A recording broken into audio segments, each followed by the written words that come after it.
લોકસભા ચૂંટણી 2024ને ઐતિહાસિક ગણાવતું ચૂંટણી પંચ કહ્યું 64 કરોડથી વધુ લોકોએ મતદાન કરી બનાવ્યો વર્લ્ડ રેકોર્ડ. સમગ્ર મતગણતરી પ્રક્રિયા સંપૂર્ણપણે પારદર્શી, તો 23 દેશોના લોકોએ નિહાળી ભારતની ચૂંટણી પ્રક્રિયા.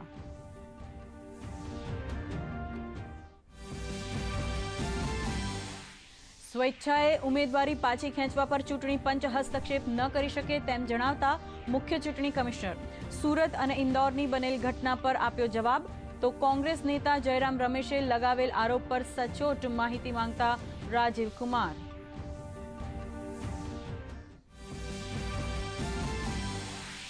આવતીકાલે થનારી મતગણતરી માટે રાજ્યનો ચૂંટણી પંચ સજ્જ. મુખ્ય ચૂંટણી અધિકારી પી ભારતીએ આપી માહિતી. 56 કાઉન્ટિંગ ઓબ્ઝર્વર્સ, 30 ચૂંટણી અધિકારી અને 175 મદદનીશ ચૂંટણી અધિકારીઓ ફરજ પર રહેશે તૈનાત.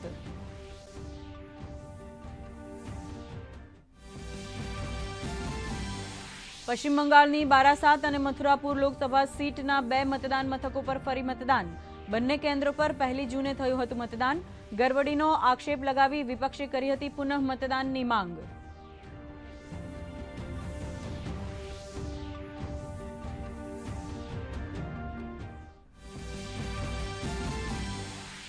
કન્યાકુમારીમાં સાધનાથી નીકળ્યા નવા સંકલ્પ. સાધના પૂર્ણ કર્યા બાદ પ્રધાનમંત્રીએ દેશવાસીઓને નામે લખ્યો પત્ર. કહ્યું, આગામી 25 વર્ષ માત્ર ને માત્ર રાષ્ટ્ર માટે સમર્પિત.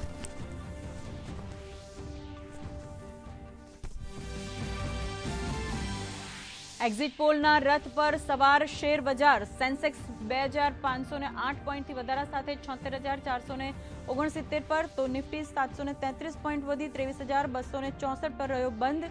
સોના ચાંદીના ભાવમાં ઘટાડો, તો રૂપિયો ડોલરની સરખામણીએ થયો મજબૂત.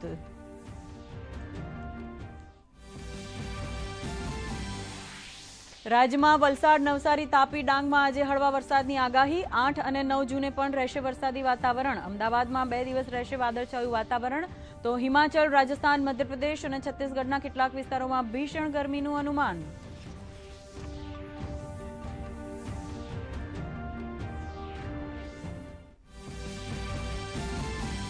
અમૂલ દૂધના ભાવમાં ફરી એકવાર વધારો. પ્રતિ લીટરે ₹2 થી 3નો ભાવ વધારો આજ સવારથી લાગુ.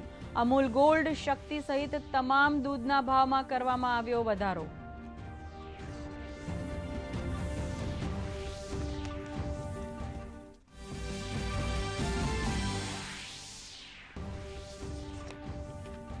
અને રાજ્યમાં લોકસભા ચૂંટણીની મતગણતરીની તૈયારીઓ કરાઈ પૂર્ણ. ચૂંટણી આયોગ સાથે ડીડી ન્યૂઝ પણ તૈયાર. 4 જૂને યોજાનાર મતગણતરીના સટીક વલણ માટે સવારે 7:30 કલાકથી નિરંતર જુઓ ડીડી ગિરનાર.